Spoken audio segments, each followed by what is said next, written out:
Pilots are trained to follow orders. My grandfather slowly raised his champagne glass. A smile spread across his face. Leaders build empires. 38 people laughed. My parents smiled. My brother clapped the loudest. I smiled too. Not because the joke was funny, but because none of them realized they had just made the most expensive mistake of their lives. 3 months later, the company my grandfather spent 48 years building would be on the edge of bankruptcy. Banks would freeze its credit. Clients would quietly walk away from contracts worth hundreds of millions of dollars. My brother, the same man laughing at me tonight, would call me 18 times before sunrise. He wasn't asking for forgiveness. He was begging me to come back. And the strangest part, I never took revenge. I never sued them. I never exposed their secrets. I never tried to destroy anyone. I simply walked away, while they kept making one terrible decision after another. Sometimes karma doesn't arrive with sirens. Sometimes it lands as quietly as a plane touching down.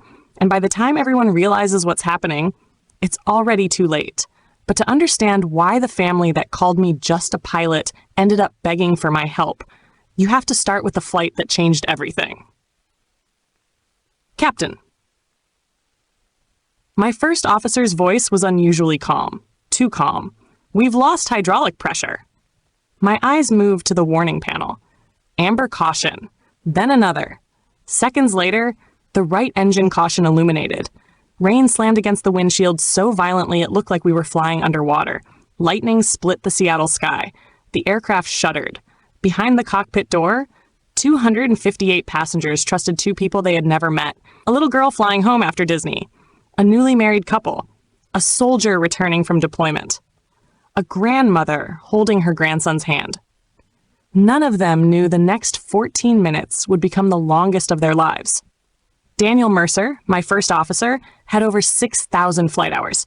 I had never seen him grip the checklist that tightly. "What are you thinking, Captain?" I took one slow breath.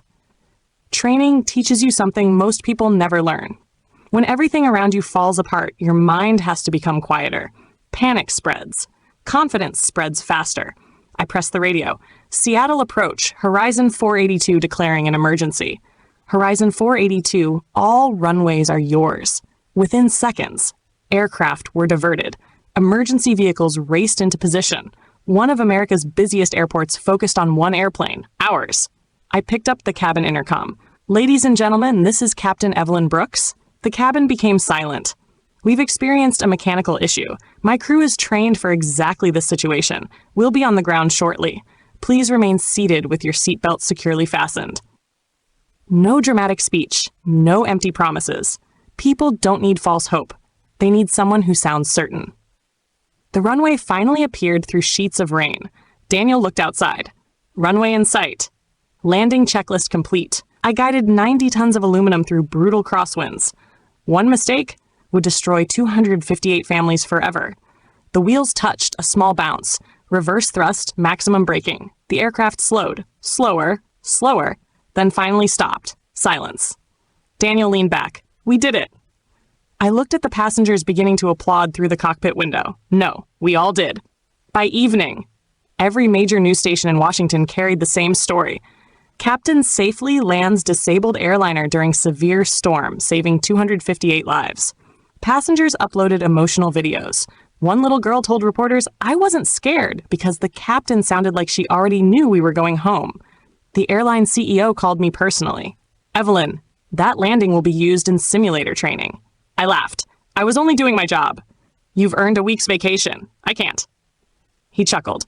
"Family celebration?" I looked through the terminal window. You could call it that. If only he knew. Saving 258 strangers would be the easiest part of my day. 3 hours later, I traded my captain's uniform for a navy blue evening dress and drove to my cousin Madison's engagement party overlooking Elliott Bay. Luxury cars filled the valet entrance. Crystal chandeliers reflected off champagne glasses. A string quartet played near the fountain. The Brooks family loved success. Even more. They loved comparing it. Doctors, corporate attorneys, investment bankers, tech founders, real estate developers. Everyone measured worth by titles and bank accounts.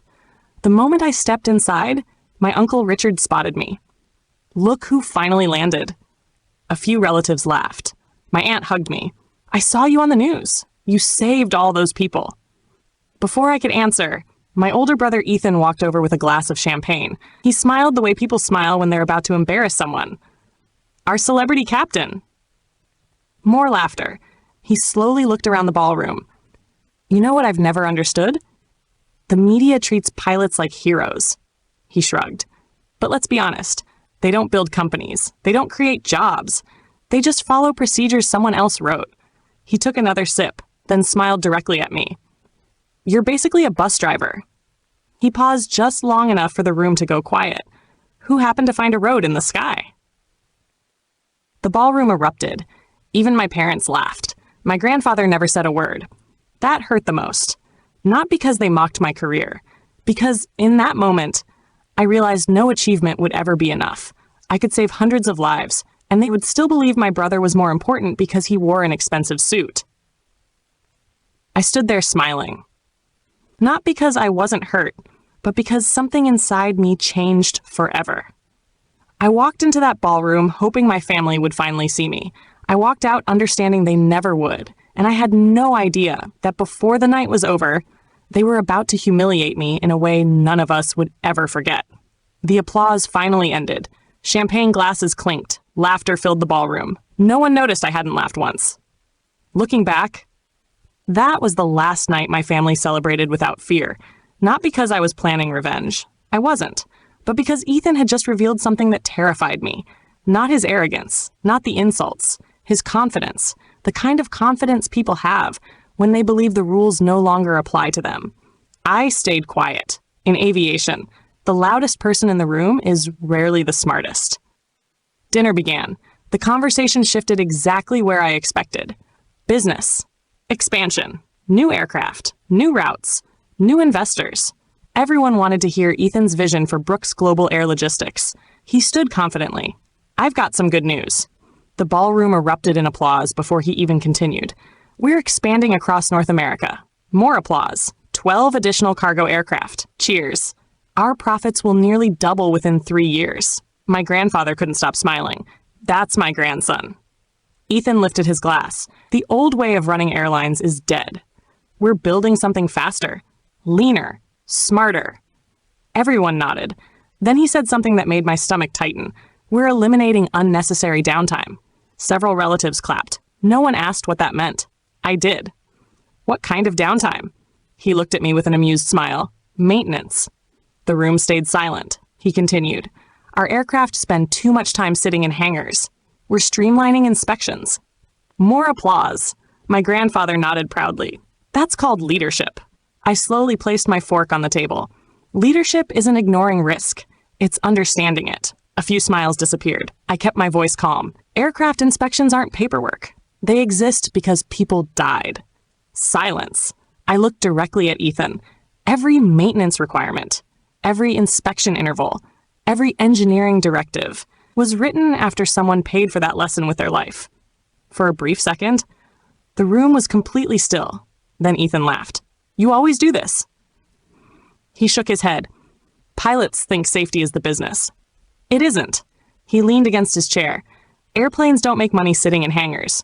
Several relatives laughed. He wasn't finished. Regulations are written by people who never built successful companies. My grandfather smiled proudly. Exactly. I looked around the table. Everyone was impressed. Everyone, except 3 people. The company's maintenance director, the chief financial officer, and the general counsel. None of them laughed. The maintenance director stared at his plate. The CFO quietly loosened his tie. The lawyer slowly closed his notebook. Fear has a language. Most people never notice it. Pilots do, because we spend our careers looking for tiny warning signs before they become disasters. I suddenly realized the biggest danger in the room wasn't Ethan's ego. It was that the people who knew he was wrong were too afraid to challenge him. My mother finally broke the silence. Evelyn, can't you just let everyone enjoy tonight? I smiled softly. I hope I'm wrong. Then I looked at Ethan. For everyone's sake. He smirked. I'll send you a postcard from our first billion-dollar year. The room laughed again. I simply nodded. I hope you get the chance. I picked up my purse. My grandfather frowned. Leaving already? I have simulator training early tomorrow. Ethan raised his glass one last time. Try not to scratch the airplane. More laughter. I smiled politely. Congratulations. Then I walked away. No anger, no argument, no dramatic exit. Sometimes walking away is the loudest answer you can give. The cold Seattle air felt strangely peaceful. For the first time that evening, no one was trying to prove they were important. I reached my car. Captain Brooks? I turned. A man in a charcoal suit approached with an outstretched hand. I'm Michael Donovan. He handed me a business card. Federal Aviation Administration Office of Aviation Safety. I recognized the name immediately. He'd investigated some of the industry's most high-profile accidents. I wanted to congratulate you, he said. That landing today was exceptional. Thank you. He smiled. Most people save lives once in a lifetime. You did it before dinner. I laughed quietly. It was just my job. His expression grew serious. Actually, it gives me a reason to ask you something. He opened a leather folder. Inside was a familiar logo. Brooks Global Air Logistics. For a moment, neither of us spoke. I wasn't aware the FAA was reviewing our company. We're not. Not officially. He paused, but we've received several reports over the past few months. My heartbeat slowed. Reports about what? He studied my face before answering. Maintenance practices. I looked back toward the ballroom. Through the windows, I could still see Ethan laughing, celebrating, completely unaware. Michael continued, We don't launch investigations because of rumors. We launch them because patterns begin to emerge. He closed the folder. Tonight. I heard something that fit those patterns. I felt the weight of his words. If this becomes a formal investigation. He looked directly into my eyes. I need to know one thing. Where will your loyalty be? My family. He paused. Or the truth? I didn't answer, because for the first time in my life, those were no longer the same thing. The question hung between us, cold, heavy, impossible to ignore. If this becomes a formal investigation, Michael Donovan looked me straight in the eyes. Where will your loyalty be? My family. He paused. Or the truth? For a long moment, I said nothing, because I already knew the truth. The real question was whether I was willing to lose my family to protect people I would probably never meet. Passengers, children, flight crews, mechanics who trusted the signatures on maintenance records, people who would one day board one of my family's aircraft, believing someone had already done the hard work of keeping them safe. They would never see the paperwork. They would never question the inspections. They would simply fasten their seatbelts and trust us. I had spent my entire career protecting that trust. I wasn't about to betray it now. I looked at Michael. I don't know everything. I wouldn't expect you to. But I know enough to tell you where I'd start looking. For the first time that evening, he smiled. That's all I needed to hear. He handed me a business card. If we need you, we'll call. I slipped the card into my purse. Neither of us realized that this would be the last quiet conversation before my family's empire began to crack. 3 weeks passed. On the surface, everything looked perfect. Brooks Global Air Logistics dominated business headlines. Fastest growing cargo company in America. Ethan Brooks, the CEO reinventing air freight. Television interviews, magazine covers, investor conferences. Everywhere I looked, there was my brother, smiling, confident, talking about innovation, talking about efficiency, talking about record profits. My grandfather loved every second of it. He forwarded every interview into the family group chat. That's my grandson. My mother responded with heart emojis. My father simply wrote, Proud of you, son. My phone remained silent. No one asked how I was doing. No one mentioned the emergency landing. Saving 258 lives had earned me a few hours of headlines. Making money earned Ethan admiration that never seemed to end. It didn't hurt anymore. It simply reminded me who my family had always been. They admired success, not sacrifice. Life in the cockpit never changed. Passengers changed. Destinations changed. The responsibility never did. Every checklist, every briefing, every inspection, every flight reminded me of something Ethan refused to understand. Aviation doesn't forgive arrogance. You can ignore criticism. You can ignore competitors. You can even ignore shareholders. But physics never negotiates. One rainy afternoon, I landed Flight 728 in Denver. A smooth landing. Routine. Exactly the kind passengers never remember. As the cabin emptied, a little boy stopped beside the cockpit door. "Were you really flying?" I smiled. "I was."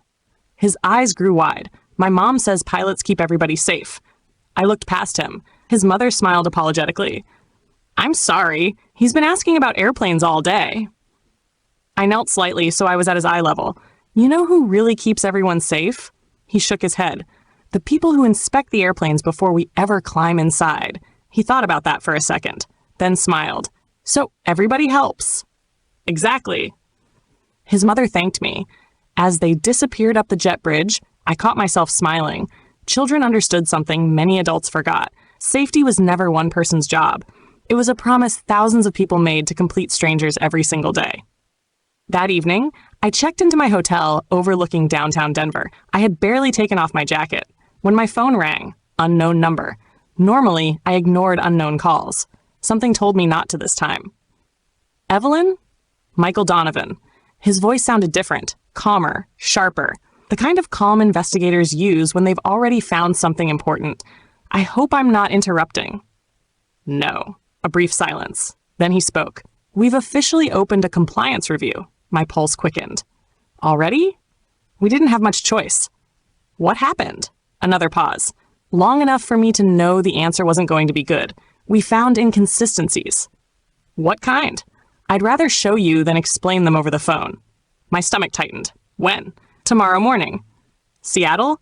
8 o'clock. "I'll be there." Before hanging up, he quietly added, "And Evelyn, don't discuss this with anyone. Not your parents, not your brother, not anyone connected to Brooks Global." The line went dead.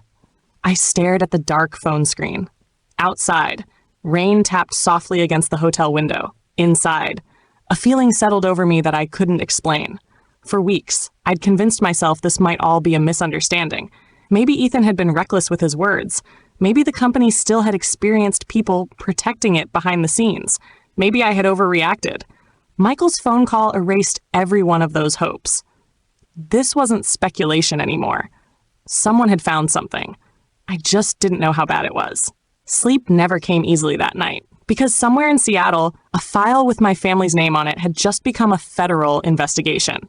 And deep down, I already knew. Nothing would ever be the same again.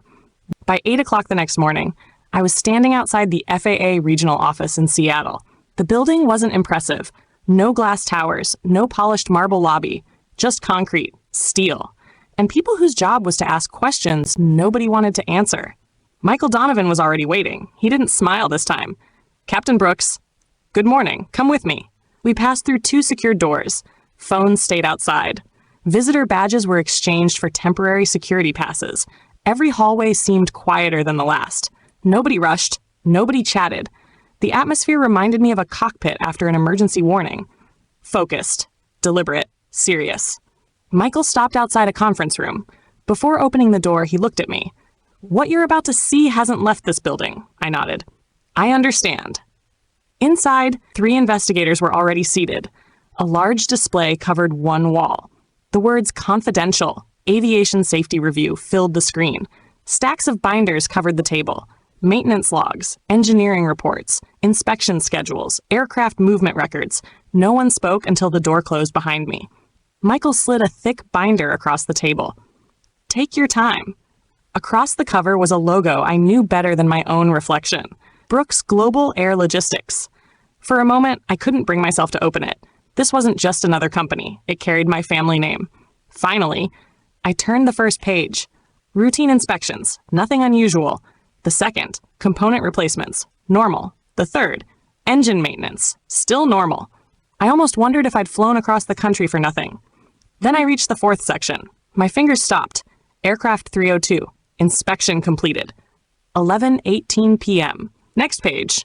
Aircraft 417, inspection completed. 11:26 p.m., another page. Aircraft 511, inspection completed.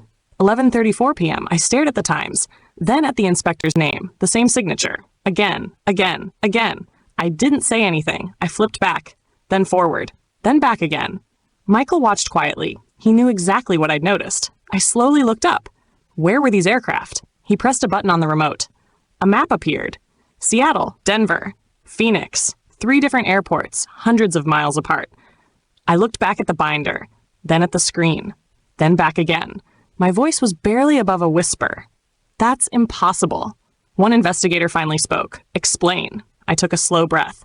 No inspector can examine 3 aircraft in 3 different states within 16 minutes. I pointed at the signatures. Either these timestamps are wrong, or these inspections never happened. The room fell silent. No one needed to say what everyone was thinking. Michael opened another binder. We checked. The timestamps are accurate. He placed several access logs beside the maintenance records. The inspector's security badge was only used once that night. He slid another document toward me. Seattle. He never left the airport. I felt a chill run through me. Someone hadn't just made a mistake. Someone had built a system around pretending the work had been done. Michael folded his hands. Keep going. I turned another page, then another. The pattern repeated. Different aircraft, different dates, same signatures, same impossible timelines. My heartbeat slowed, not from relief, from recognition. This wasn't one careless employee. This was a process someone had approved. I closed the binder. If these inspections were falsified, every aircraft released under those records carries legal risk. One investigator nodded. Insurance. I nodded back. Potentially compromised. Operating certificates? If regulators determine the maintenance program can't be trusted, they could suspend operations until every affected aircraft is verified. Silence. The youngest investigator finally asked, how many airplanes are we talking about? Michael answered before I could. Enough to stop the company's expansion. I looked through the conference room window. The Seattle skyline seemed strangely calm.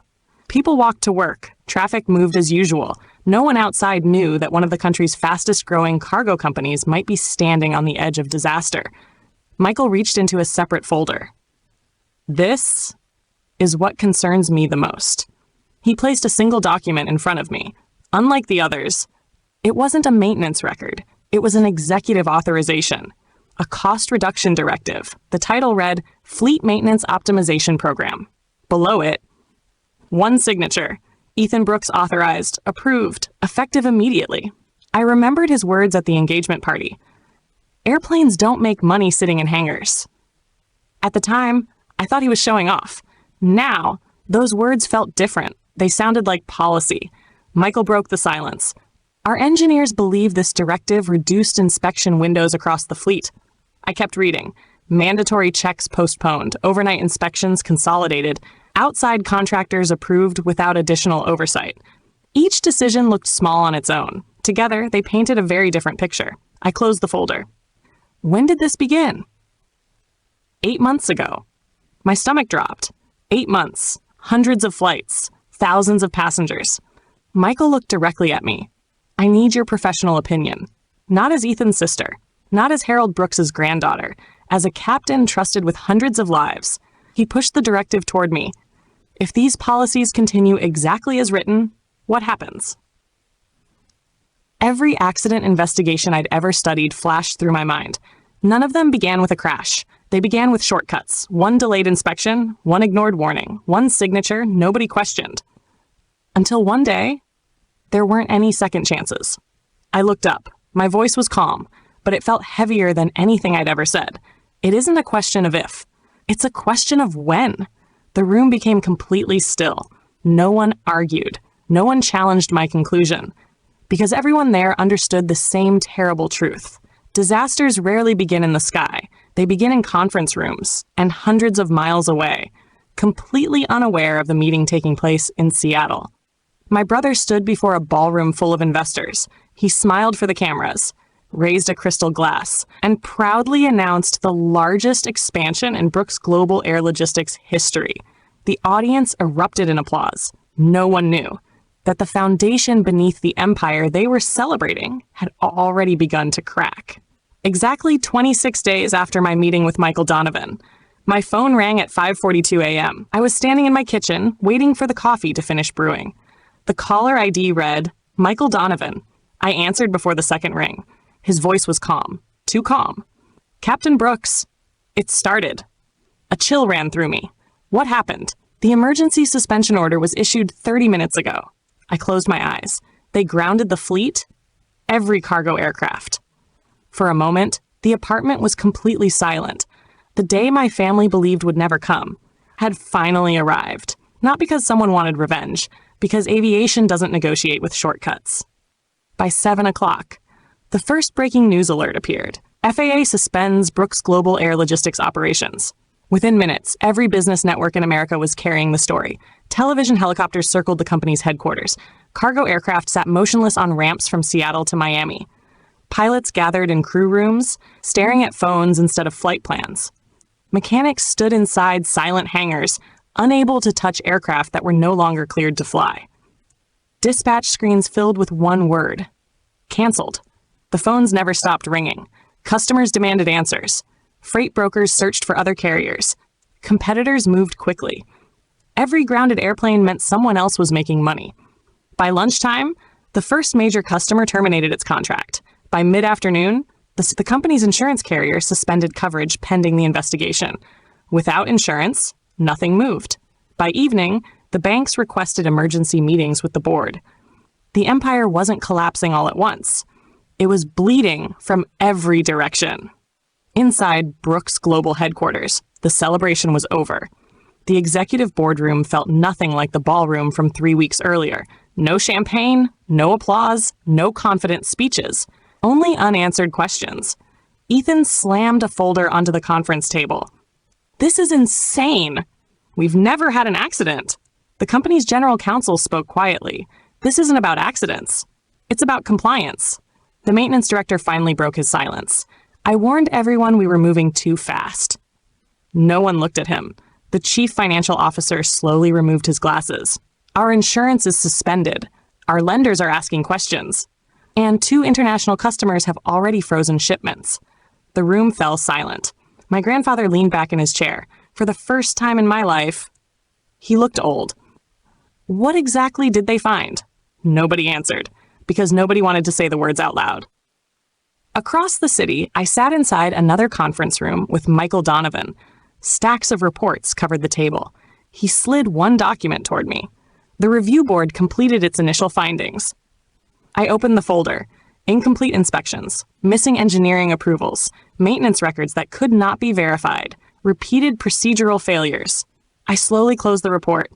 "This isn't one bad decision." Michael nodded. "It's a culture." He looked at me carefully. "The review board believes Brooks Global can recover." I looked up. "They do?" "If," he emphasized the word, "they completely rebuild their maintenance and compliance program." He pushed another folder toward me. "Well, this isn't from the FAA." I opened it. The company's board of directors, its insurance carrier, its largest lenders, all 3 had signed the same recommendation. Independent aviation safety consultant recommended, Captain Evelyn Brooks. I stared at the page. "They requested me?" Michael nodded. "They believe you're the only person with enough operational credibility to help rebuild trust." I let out a slow breath. "They're my family. They're also the company that ignored your warnings." He paused. "No one is asking you to protect them. They're asking whether you'll protect the people who fly because of them." That question stayed with me long after the meeting ended. When I walked outside, my phone exploded with notifications. My mother, my father, my uncle, my aunt, cousins I hadn't spoken to in years. 14 missed calls, then 15, then 16. Finally, Ethan. I watched his name appear on the screen. 3 weeks earlier, he had called me a bus driver in the sky. Today, his voice barely sounded like the same man. "Evelyn, I know you've seen the news." "I have." A long silence followed. Then he quietly said, "We need you." Not, "We need a pilot." Not, "We need an employee." I waited. I was wrong. The word sounded unfamiliar coming from him. I thought airplanes were the business. Another pause. I didn't understand. That trust was. For just a second, I heard the older brother I used to admire before ambition changed him.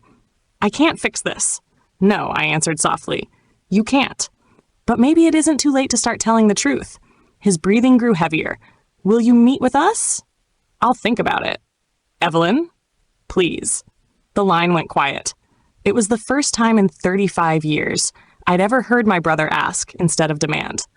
The following morning, I drove to Brooks Global headquarters, not as someone's daughter, not as someone's sister, as an independent aviation safety consultant. News cameras crowded the entrance. Reporters shouted over one another. Captain Brooks. Can the company survive? Will you help save Brooks Global? I answered none of them. Inside, employees stopped working as I walked through the lobby. Pilots, mechanics, dispatchers, administrative staff. None of them looked angry. They looked frightened. Many of them had spent their entire careers there. Their futures now depended on decisions made by people they had never been allowed to question. The elevator doors opened. Inside, my family was waiting. No expensive smiles, no raised champagne glasses, no applause, only exhausted faces. My grandfather stepped forward. His shoulders seemed smaller than I remembered. Evelyn, we should have listened. For a moment, no one spoke. Then he quietly added, I was wrong. 3 weeks earlier, he had said, pilots follow orders. Now, he couldn't even meet my eyes. I looked around the elevator. My parents, my brother, my uncles, my cousins, the people who had spent years measuring success by money. I took one slow breath. I'll help.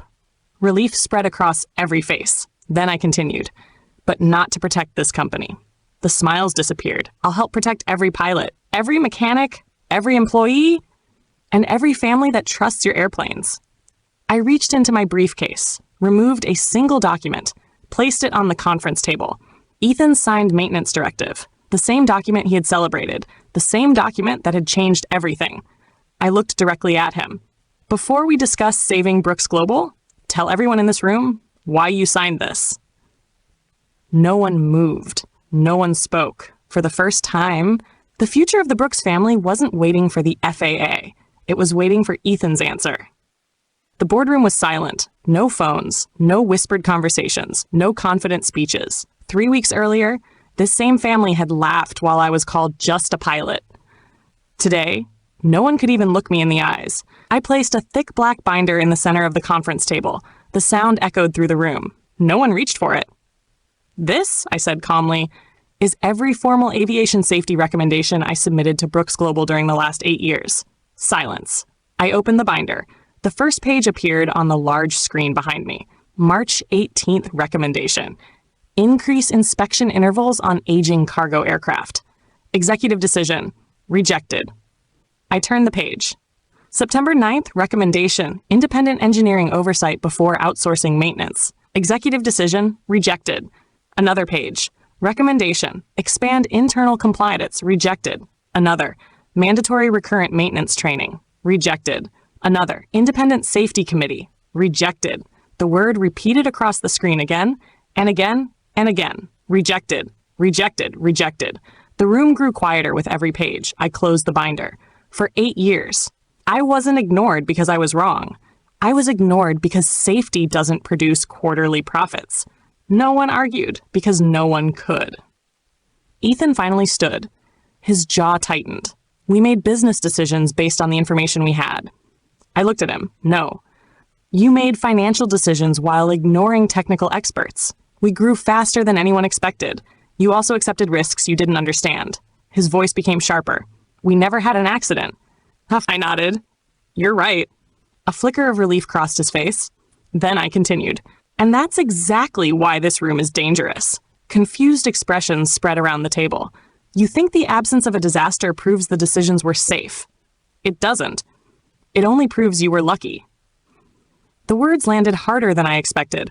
Even the board members shifted uncomfortably. I walked toward the large display. One image appeared, a damaged aircraft. Then another. Government investigation reports. Final accident summaries. No graphic photographs. Just facts. Every one of these companies believed the same thing. Nothing has happened yet. I turned toward the room. Every investigation reached the same conclusion. Warning signs existed. They were documented. They were discussed. They were ignored. I looked directly at Ethan. The accident isn't where the story begins. It begins the day someone decides the warning isn't important. The company's general counsel slowly stood. His voice was almost hesitant. Captain Brooks, if every recommendation in this binder had been approved, would we be here today? I answered without hesitation. No. Silence. The maintenance director lowered his head. I tried to explain this. No one interrupted him. For the first time, people listened. The chief financial officer quietly spoke next. I warned the board that reducing compliance spending would eventually cost more. He looked toward Ethan. We chose short-term profits. Another board member sighed. We all did. For the first time, responsibility began replacing excuses. Then Ethan slammed both hands onto the table. So what? The room froze. You all approved those budgets too. He pointed around the table.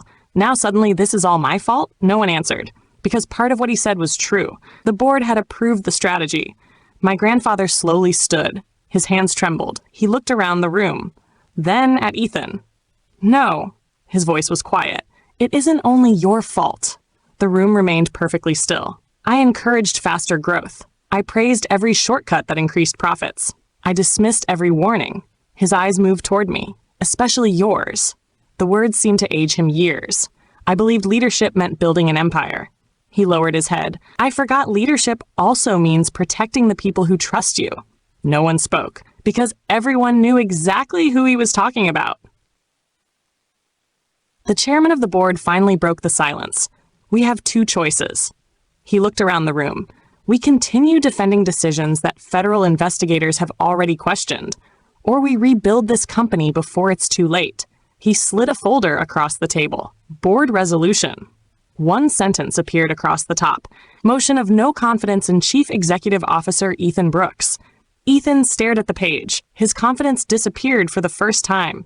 He looked toward each board member, one after another. No one met his eyes. The vote began.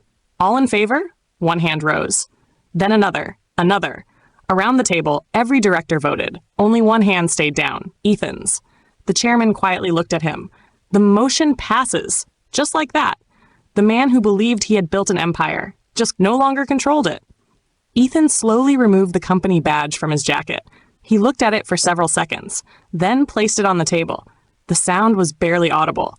Yet somehow, it echoed louder than all the applause from the engagement party weeks earlier. I looked at the badge, then at my brother. I never wanted your job. He looked up. I only wanted you to understand why mine mattered. For the first time since we were children, he didn't have an answer. No one spoke after Ethan left the room. The silence felt different now. Not uncomfortable, honest. For the first time, no one was pretending the problem belonged to someone else. The chairman slowly closed the meeting folder. Captain Brooks? What happens now? I looked around the table, at the people who had spent years chasing growth. Then at the maintenance director, the mechanics, the compliance officers, the employees who had quietly carried the weight of decisions they never had the authority to make. The company can recover. A few shoulders relaxed, but only if everyone in this room accepts one truth. I paused. You don't rebuild trust with press releases. You rebuild it with actions. Over the next 6 months, Brooks' global air logistics became almost unrecognizable. Every aircraft underwent a complete maintenance review. Outside engineering firms inspected the fleet. Maintenance records were rebuilt from the ground up. Pilots were encouraged to report concerns without fear. Mechanics could stop an aircraft from flying without asking permission from executives. A new safety review committee answered directly to the board. No quarterly report, no investor, no executive could overrule a safety decision. It was slower, more expensive, far less glamorous. It was also the safest the company had ever been. I never accepted a position inside Brooks Global. Many people expected me to become CEO. Others thought I would take over the company. They never understood. I had never wanted power. I wanted responsibility to matter. Instead, I accepted invitations from airlines, cargo operators, and aviation organizations across the country, not to tell my family story, but to teach something more important, that every disaster investigation begins long before the accident. It begins with a warning someone believes they can ignore. 1 year later, I founded Brooks Aviation Safety Consulting. Some people assumed I was trying to compete with my family's company. They couldn't have been more wrong. We didn't transport cargo. We didn't operate aircraft. We helped airlines build safety cultures before they needed investigators. Within 18 months, our clients included regional airlines, international cargo carriers, and charter operators across North America. The company grew steadily, not because of my last name, because trust travels farther than reputation. Late one autumn afternoon, my grandfather called. His voice sounded smaller than I remembered. Would you have dinner with me? No business, no lawyers, no family meeting, just us. We met at a quiet restaurant overlooking Elliott Bay. For several minutes, we simply watched the ferries cross the water. Finally, he broke the silence. When you were little, you used to point at every airplane. I smiled. I remember. I thought it was just a childhood dream. He looked down at his hands. I never imagined that dream would teach me what leadership actually meant. He took a slow breath. I don't expect you to forgive me. I haven't earned that. I only wanted the chance to tell you. I was wrong. His eyes glistened. When I told everyone, pilots follow orders. I thought I was complimenting businessmen. He gave a quiet, painful smile. I've had a long time to think about those words. He looked directly at me. I understand now. Pilots don't just follow orders. They protect people. And that's what real leaders do. For a moment, neither of us spoke. Then I reached across the table, not because everything had been repaired. Some things never are, but because acknowledging the truth is where healing begins.